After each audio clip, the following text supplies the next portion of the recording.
Você que acompanha o programa Mais Saúde da semana passada para essa, vocês estão vendo que nós estamos dando sequência a um programa interessantíssimo com a doutora Daniela Seixas, que é nutricionista, mas é assim, já fez pós-doc, coisas incríveis e entende tudo que vocês possam imaginar sobre as substâncias importantes que tem nesses alimentos tão simples. Então, nós falamos do abacate, falamos dos 3 tipos de batata, né, no programa passado, a batata doce, a batata inglesa que não é tão vilã assim quanto a gente pensava, tem até uma historinha muito interessante, e a batata Yacon, que também é muito boa, mas não é todo mundo também que pode comer e vocês vão ter que assistir o programa da semana passada para entender. E nós selecionamos 4 outros alimentos para o programa de hoje. E um deles, talvez vocês se surpreendam. Nossa, laranja. Pois é, gente, porque eu amo laranja também. Só que também é a tal história, não é todo mundo que pode fazer o consumo de laranja, né? Tem esse pequeno detalhe, né? Sim. Então, Dani, obrigada novamente, você aqui Imagina. presente conosco. E o que você gosta tanto da laranja? Eu sou suspeita para falar porque eu estudo a laranja, né? Uhum. Então, com certeza eu gosto, mas ela tem muitos compostos bioativos também, que são principalmente da classe dos flavonoides, né? E o que acontece com a laranja? A fama dela, pelo menos de vários anos atrás, era pelo teor de vitamina C. Todo mundo fala, a laranja tem vitamina C. Só que o interessante é que se você tira a vitamina C da laranja, ela continua tendo ação funcional. Olha. Então não é só a vitamina C, são os outros compostos ativos que ela tem, né? O que dá essa cor característica para ela é uma combinação dos flavonoides e de carotenoides também, como por exemplo o beta-caroteno, né? Então essa composição de flavonoides e carotenoides fazem com que ela tenha uma ação antioxidante e ação anti-inflamatória.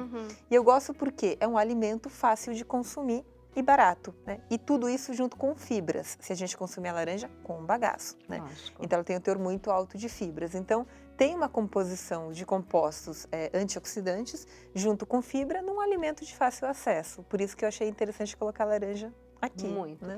Nós só temos que tomar um pouquinho de cuidado para pessoas com enxaqueca, né, que refluxo, porque a octopamina presente nos cítricos de uma maneira geral pode não ser tão adequado para essas pessoas. E uma das coisas que a gente estava conversando até, crianças, eu particularmente, a laranja lima, eu só introduzo depois dos 2 anos, porque ela tem algumas substâncias que podem ser complicadinhas. Agora, gente, é a tal história. Alimento para um, veneno para outro. Sim, então, exatamente. individualidade bioquímica a gente não pode esquecer. Dani, me conta uma coisa. Eu gosto muito dessa polpinha branca. Ela tem, assim, alguma propriedade interessante? Sim, ela tem. Inclusive, tem que comer a polpinha branca. Tá vendo, gente? Porque ela tem a maior concentração de fibras, está justamente nessa polpa, e alguns flavonoides também e carotenoides sem cor. Que a gente não vê, mas existem carotenoides que não têm cor. Ah, né? é? Exatamente. Então Olha a que gente interessante. geralmente coloca licopeno, que é vermelho, beta-caroteno, que é laranja, mas tem alguns carotenoides brancos mesmo, que têm ação antioxidante também e que se concentram nessa parte branca. E me diz uma coisa, qual o alimento que também seria branco e que teria isso? Tem algum que vem em mente? O melão, talvez, uma tá. concentração menor, mas tem também. Então, praticamente todas as frutas, mesmo as que são mais clarinhas, têm ação antioxidante. É que a gente geralmente associa os antioxidantes com a parte colorida. Tá certo. Bom, então a laranja, ela passa a ser muito interessante, inclusive se a gente comer picada como sobremesa. Exatamente. Ou antes da refeição. Né? Eu sempre falo isso para os pacientes. Por quê?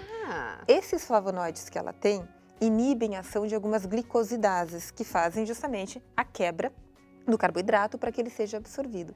Comendo a laranja antes da refeição, você tem essa ação inibitória dos flavonoides na enzima e a ação da fibra. Então você faz com que essa carga glicêmica diminua, ou ainda o pico glicêmico pós-prandial. Então muitas vezes eu inverto. Eu falo a laranja antes e a refeição depois. Gente, o máximo, porque assim você também está contribuindo para a saciedade, né? Exatamente. Se você consumir depois, Olha, perde um pouco desse efeito. Então, né? gente, quem pode, vamos fazer uso uma laranja antes das refeições. Eu acho que eu vou começar a mudar isso também lá no consultório. Sim, Tá vendo como não é só você que aprende um monte de coisa no programa Mais Saúde? Eu também. Sim. E o nosso próximo, que é uma fruta também, né? Sim. Que você selecionou. Essa belezura deliciosa chamada manga, de ver a boca da gente já enche de água, porque é uma fruta muito boa, né? Exatamente. Então, a manga ela tem também a vitamina C, que é até relativamente fácil de encontrar nas frutas. Tem uma concentração muito interessante de potássio. Olha! Né? Então, a gente sempre associa potássio com banana, Exato. né? Mas a manga chega muito próximo da banana, dependendo do tipo da banana, né? Uma concentração de fibras muito alta também, então ela contribui muito para a saciedade. E alguns compostos da classe de carotenoides, entre eles a luteína, que tem ação para prevenir degeneração macular, que inclusive no abacate tem. Eu esqueci de falar que o abacate tem tanta coisa, né? Gente, o abacate assim, das proteínas, o ovo, eu elegi, eu coloquei a tabela de todos os nutrientes, Sim. tem 69 nutrientes, só não tem uma coisa no ovo, vitamina C. Por isso que quando a gente come ovo, tem que tomar, comer uma fruta que seja fonte de vitamina C ou ter um pouco de vitamina C. E interessante, né, Dani? Porque a gente não precisa de tanta vitamina C assim. 100 gramas de mamão papaya tem 85 miligramas de vitamina C, que é o recomendado por dia. Sim, e aí a gente compra aqueles tabletes desse tamanho, de 1 grama, e efervescente, cheio de um monte de corante, mas não sei o quê. E aí você absorve só 200 miligramas e o resto vai para o ratinho no esgoto, que está todo forte e poderoso. E né? fora o que vem junto, né? Porque na fruta vem a vitamina C com os flavonoides que potencializam a ação dessa vitamina C. Exatamente. Então, a ação do alimento como um todo é muito maior, isso que é o efeito sinérgico, né?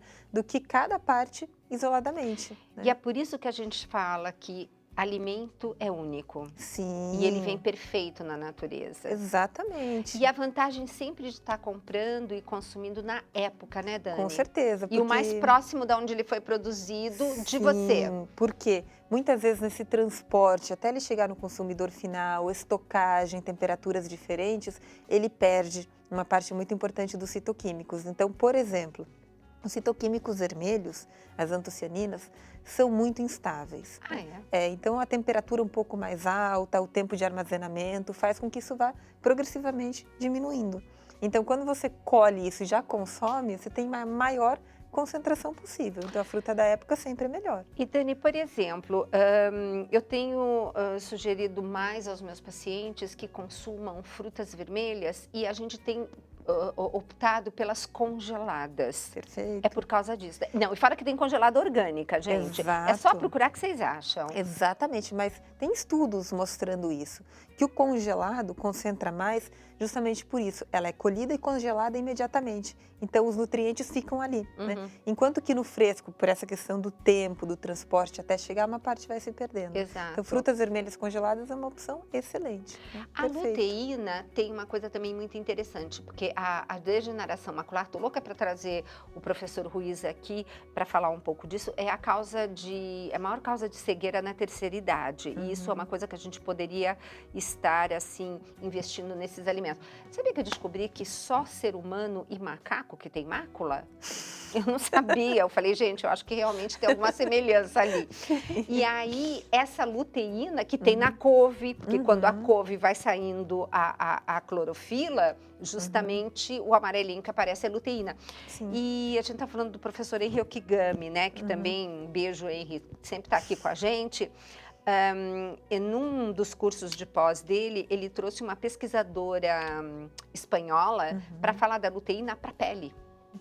Interessantíssimo. Daí eu fiquei descobrindo por que quando a gente toma também o suco de couve, a pele fica tão boa. E tem ação da luteína como antioxidante no cérebro, que alguns estudos novos mostram. Olha, isso é interessantíssimo. Não, e o mais interessante é, a luteína em cápsula não chega no cérebro.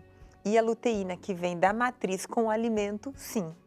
Exatamente, porque ninguém sabe. Talvez alguns outros compostos possibilitem melhor a forma dela. Porque, por exemplo, a luteína tem algumas marcas que vêm com DHA associado. Sim. Será que nesse caso é justamente Eu vou até dar uma pesquisada Sim. para poder passar a barreira hematoencefálica e ir lá para o cérebro. É possível que sim. Pode, porque mas... a luteína isolada. Por isso que, luteína gente, isolada não chega luteína no isolada, cérebro. resveratrol isolado, Uhum. nada como o alimento. Sim. Então, nós temos 2 fantásticos também para a gente falar no próximo bloco.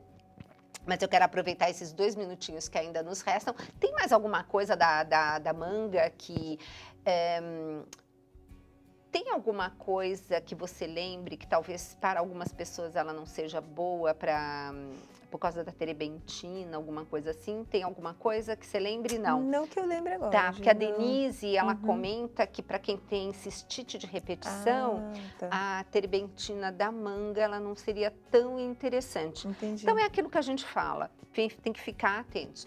Agora, realmente, agora falam que ela tem muita gordura. Não, de forma alguma. Não pode comer manga, porque manga tem muita gordura. De forma alguma. E, Olha aí, aliás, tem gente. pouca gordura e pouca caloria também. Também, né? Porque uma manga grande não chega a 100 calorias, fica 90, 95 com um monte de fibra. Isso. Então a pessoa não come a manga e come uma barrinha de cereal, né? Com o mesmo valor calórico, nada de fibra, gordura hidrogenada e assim por diante, né? Então, gente, né, vamos fazer uma opção legal?